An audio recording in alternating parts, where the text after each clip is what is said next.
जो मुस्कुरा रहा है उसे दर्द ने पाला होगा, जो चल रहा है उसके पाँव में छाला होगा। बिना संघर्ष के इंसान चमक नहीं सकता, जो जलेगा उससे देह में उजाला होगा। क्यों बचे संघर्ष से? संघर्ष ही तो जीवन की आत्मा है। जितना कठिन संघर्ष होगा उतनी ही शानदार जीत होगी। एक बार एक किसान भगवान से बहुत ही नाराज हो गया। किसान बहुत मेहनती था, बहुत मेहनत से वह खेतों में अनाज उगाता, उसकी देखभाल करता। अक्सर उसकी फसल खराब हो जाती, कभी सूखा पड़ जाता, कभी बाढ़ आ जाती, कभी तेज धूप, कभी आंधी। कोई न कोई कारण बन ही जाता कि उसकी फसल खराब हो जाती। एक दिन वह किसान गुस्से में आसमान की ओर देखकर भगवान से कहा, हे ईश्वर, आपको लोग सर्वज्ञाता मानते हैं कि आप सब जानते हैं। कहते हैं कि आपसे इच्छा के बिना एक भी पता नहीं हिलता, पर मुझे तो लगता है कि आप छोटी से छोटी बात भी नहीं जानते। आपको ये भी नहीं पता कि खेती बाड़ी कैसे करते हैं। अगर आप जानते होते तो हर समय जो बाढ़, आंधी और तूफान आते हैं वो कभी नहीं आते। आप नहीं जानते कि कितना नुकसान उठाना पड़ता है हम किसानों के। यदि आप मेरे हाथ में यह शक्ति दे दें कि जैसा मैं चाहूँ वैसा मैं मौसम कर दूँ, फिर आप देखना मैं अन्न के भंडार लगा दूँ। भगवान इस किसान के तीख वाक्य सुनकर मुस्कुरा रहे थे और वह किसान के सामने प्रकट होकर बोले, मैं आज से तुझे यह शक्ति देता हूँ, तुम्हारी जैसी इच्छा ही तुम वैसा मौसम कर दोगे। मैं बिल्कुल भी दखल नहीं दूंगा, तुम्हारी इच्छा से सब कुछ होगा। किसान बहुत खुश हो गया। किसान ने गेहूं की फसल अपनी खेतों में बोई। जब उसे लगा कि खेतों को धूप चाहिए तो खेतों में धूप मिले, जब पानी बरसना चाहिए तभी पानी बरसा।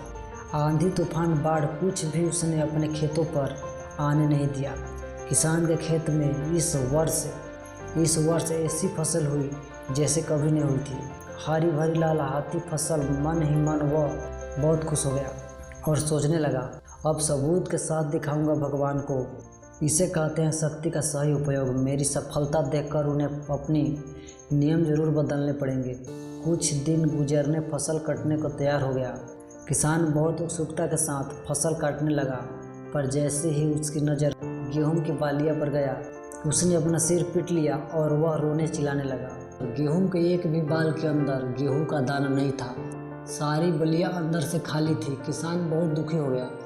उसने भगवान को रोते हुए फिर पुकारा, हे प्रभु, तुमने ये मेरे साथ क्या किया? क्या तुमने मुझे कोई सजा दी? भगवान बोले, पुत्र, ये होना ही था। तुमने पौधों को संघर्ष करने का मौका कहाँ दिया?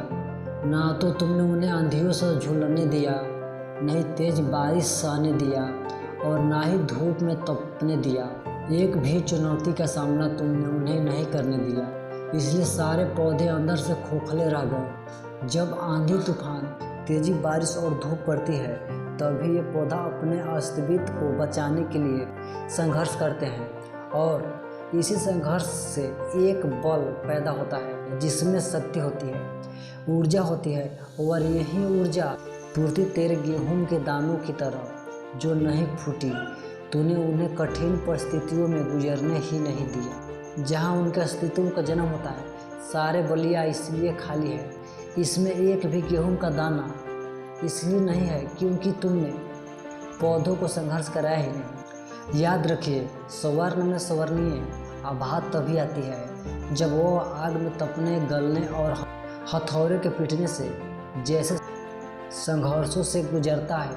कोयले का टुकड़ा हीरा तभी बनता है जब वह उच्च दाब और उच्च ताप की मुश्किल परिस्थितियों से गुजरता है। इसी तरह यदि हमारी ज़िंदगी में कोई संघर्ष ही ना हो, कोई चुनौती ही ना हो, तो हम गेहूं की बलिया की तरह खोखले रह जाएंगे। कोई अस्तित्व नहीं होगा हमारा।